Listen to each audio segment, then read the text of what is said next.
Davi experimentou muita bondade de Deus, a misericórdia de Deus. Ele foi muito ajudado. Mesmo sendo um rapaz de origem muito simples, muito humilde, pastor de ovelhas, ele tinha um entendimento de Deus tão grande que isso fazia ele ser abençoado.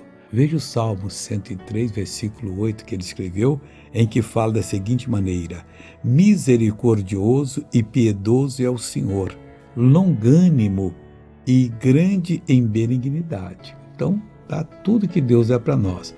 Ele é misericordioso, cheio de misericórdia, ele é piedoso, ele se apieda, tem dó dessa pessoa que se desvia, que vai pagar um preço caríssimo nas trevas, porque isso é também é longânimo, é paciente demais, espera que a pessoa acorde, e mais, ele é grande em benignidade, na arte de fazer o bem, de ser bondoso.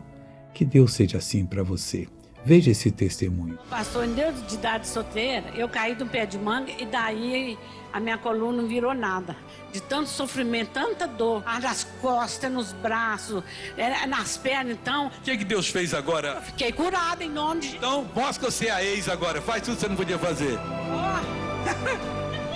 Não podia fazer isso. Não. Agora eu quero orar com você. Pai misericordioso, piedoso, longânimo, Deus que é rico em misericórdia, em bondade, ajude essa pessoa agora. Eu repreendo todo o mal que a perturba e mando que saia em nome de Jesus. Obrigado, Pai, e bom dia.